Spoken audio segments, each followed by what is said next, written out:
Let's get into this now. As universities countrywide prepare to start their academic year, there are still major challenges regarding student financial assistance and the accommodation across the various tertiary institutions. Newzroom Afrika's Karinda Jagmohan joining us now from the Durban University of Technology, where student registration is currently underway. Karinda, good morning to you.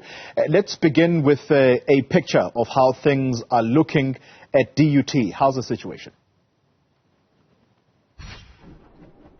Certainly, good morning to you. Well, students are milling around the university currently.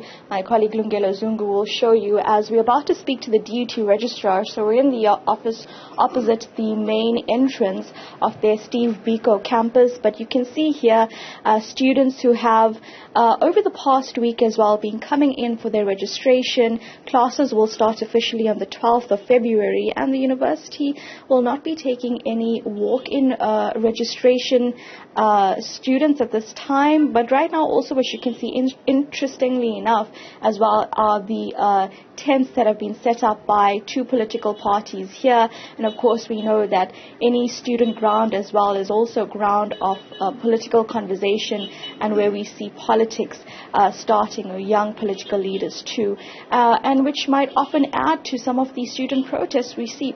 To discuss all of these matters, I'm joined by the DUT Registrar, Dr. Nkonowane. So thank you so much for speaking to us, and thanks for your time. You are very busy at the start of this academic year. Tell us about the processes right now, maybe as well as we speak about registration, some of the issues when it comes to the walk-in registration issues. We saw last week a number of people outside the university waiting to register. Yeah, good morning.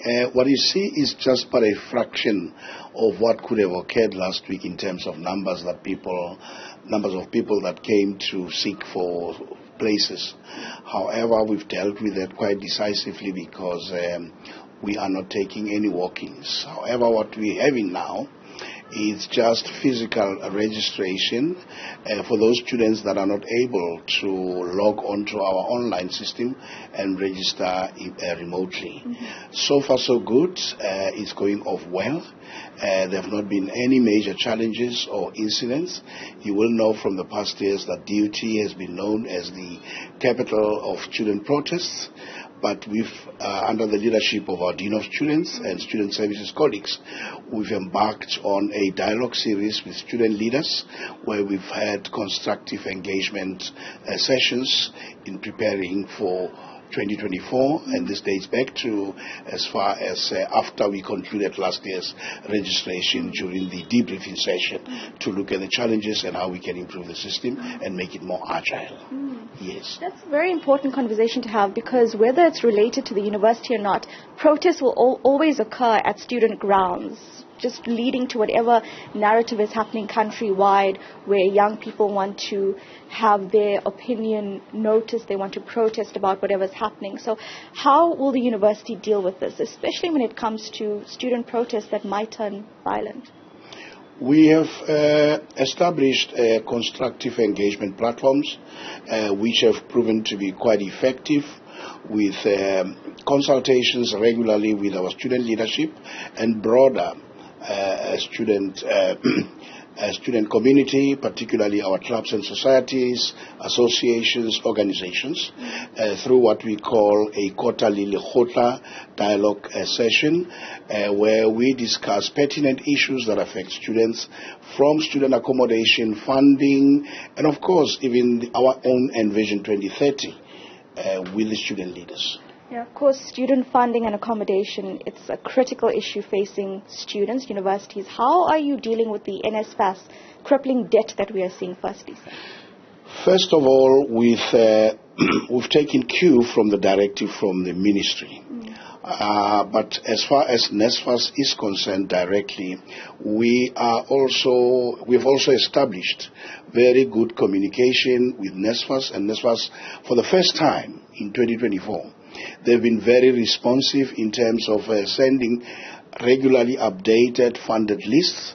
And if you can look at our numbers, we are almost during day 12 yesterday, almost close to 20,000 registered students funded by NSFAS. So we're working quite well with NSFAS this time around.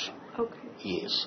And we've also had our own reservations around NSFAS's intention to also occupy the student accommodation space through a pilot. We are also part of the pilot, but we are beginning to find one another as we share information, because NSFAS was also upfront to indicate that this is not a hostile takeover, but it is their obligation as the funder to ensure that no corrupt activities take place around student accommodation, given the fact that it is big business.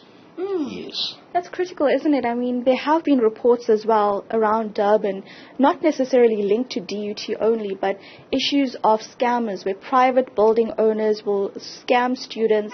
We've seen it in the past, and because it is almost in itself a big business when it comes to student accommodation, and there's very little of it here in the city close to university. So what is your conversation with students regarding student accommodation and imminent protests that might happen because of it this year?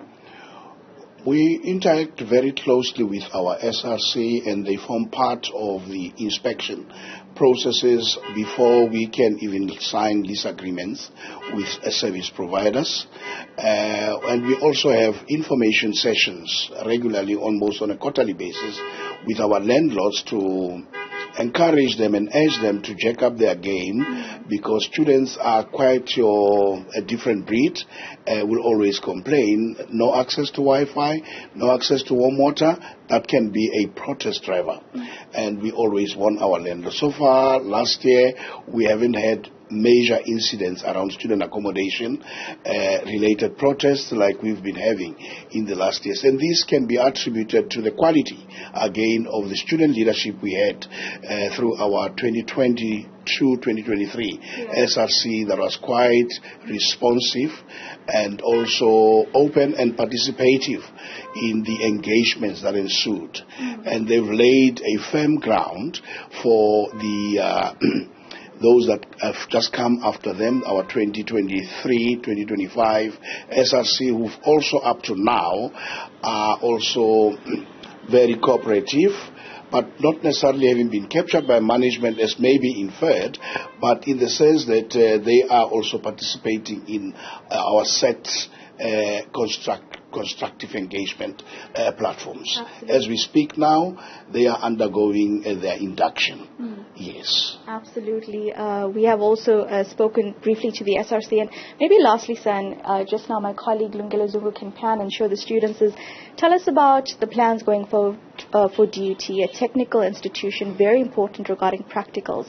But how you want to ensure that young people coming out of your university can actually get jobs, because that is the critical issue in our country right now. All right. First of all, as the registrar of the university, I'm also responsible for what we call the student life cycle. I am the first point of call when students come to DUT, and I'm actually the last point of call, by the way, when they graduate from DUT, because I'm the last person they meet as I would them off stage.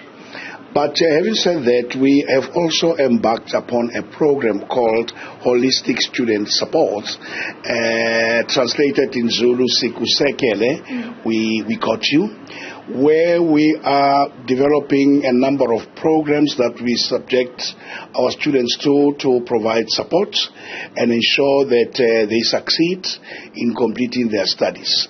Now, in terms of plans for this year, we are starting with our annual orientation session for the first year students from Tuesday the 6th of February, starting with a welcome address by the Vice Chancellor, and then they will be exposed to all the kind of support services we offer at DUT.